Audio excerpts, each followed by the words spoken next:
lugar donde puedes encontrarte con la palabra de Dios.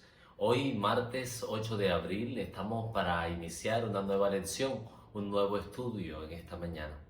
Quiero invitarte a poder reflexionar conmigo en la lección que tiene como título el Génesis como fundamento. Pero el día de hoy la lección es interesante porque nos lleva a hablar acerca de una pregunta, la pregunta de Isaac: ¿dónde está el Cordero? Las alusiones en torno al Apocalipsis hacia el Cordero son trascendentales, y es por eso que hoy vamos a revisar cómo el Génesis se convierte en ese fundamento para poder explicar la profecía bíblica. Bienvenido.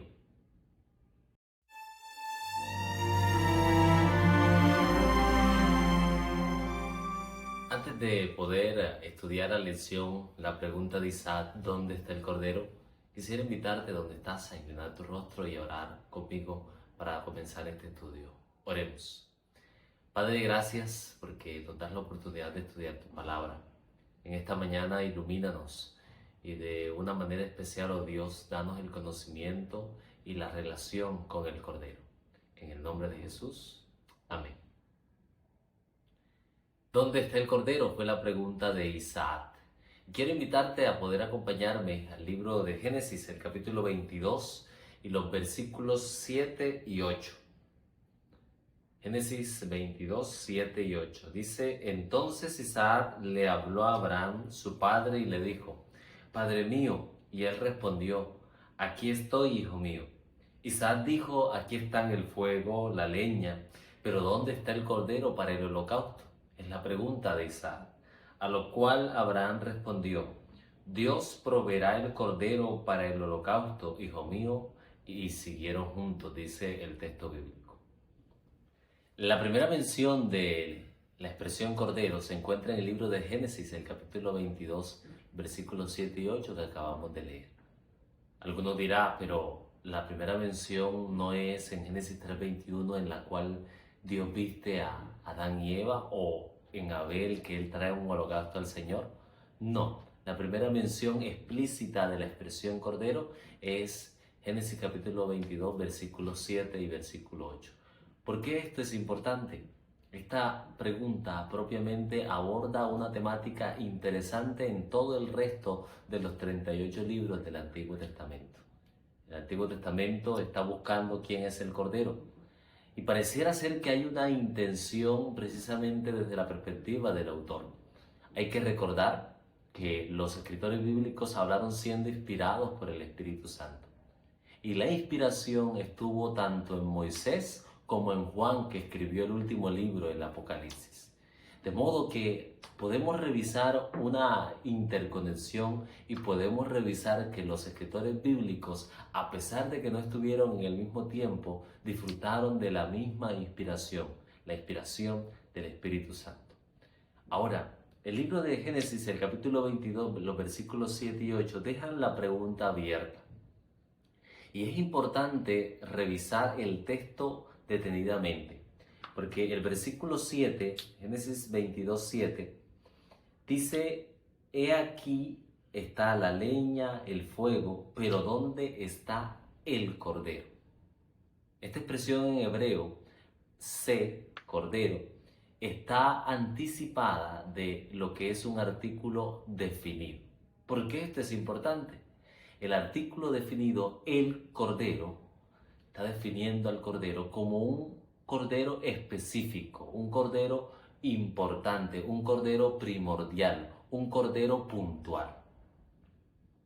Esta aparición de el artículo definido y la expresión cordero es la única que aparece en el Antiguo Testamento, en artículo definido.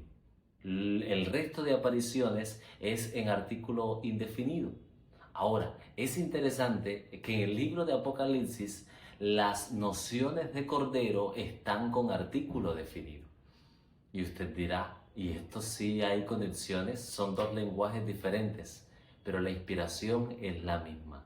Así como hubo un artículo definido indicando que había un cordero específico, indicando un cordero celestial, en el Antiguo Testamento, específicamente en el libro de Génesis, en el libro de Apocalipsis también se menciona a ese cordero. Yo quiero que usted me pueda acompañar al libro de Apocalipsis, el capítulo 5, los versículos 5 al 10. Apocalipsis capítulo 5, versículos 5 al 10. Y uno de los ancianos me dijo: no llores, pues el león de la tribu de Judá, la raíz de David, ha vencido y puede abrir el libro y quitarle sus sellos.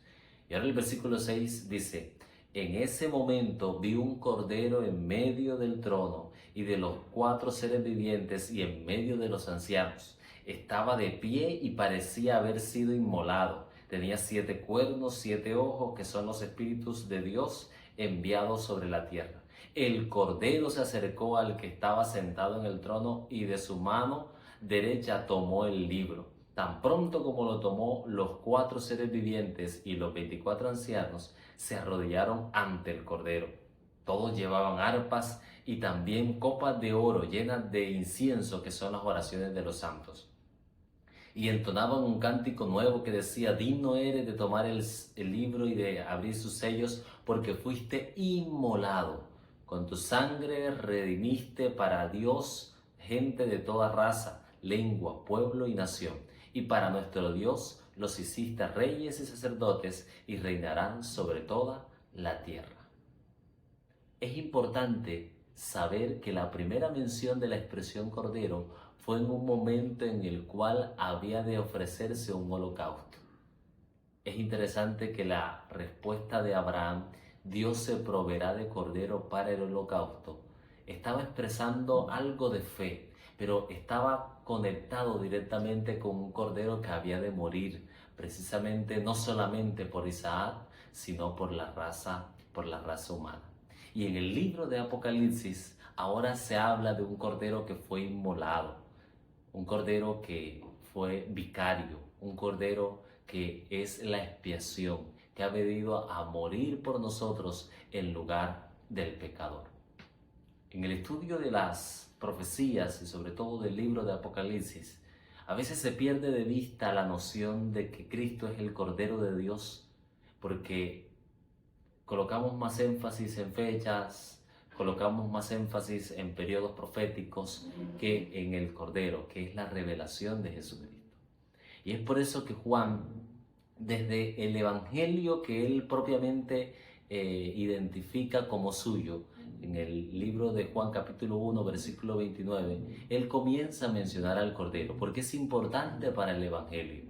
Por eso él dice: he aquí el Cordero que quita el pecado del mundo. Juan el Bautista dijo esas palabras, y ahora Juan, el discípulo amado, toma esas palabras y las coloca en boca de Juan para decir: el Cordero de Dios vino al mundo, el Cordero de Dios está con nosotros, el Cordero de Dios murió por nosotros. Y ahora otra vez Juan, el discípulo amado, continúa hablando en el Apocalipsis acerca del Cordero. Es menester que nosotros tengamos claro que en medio de toda esta tribulación que viene, en medio de toda esta tribulación que estamos, en medio de todas estas angustias, Apocalipsis 17:14 dice que pelearán contra el Cordero y el Cordero los vencerá. Qué rico es saber que en este día yo puedo disfrutar de la victoria del Cordero. Qué rico es saber que Dios desde el Génesis ya tenía claro que era un Cordero específico, Cristo Jesús, que había de morir por nosotros. Por eso 2 Corintios dice: al que no conoció pecado, por nosotros lo hizo pecado, a fin de que nosotros seamos hechos justicia de Dios en él. Disfruta de la victoria del Cordero, disfruta de su muerte en la cruz, acepta el sacrificio de Cristo, y que en este día la sangre del Cordero pueda limpiarnos de todo pecado.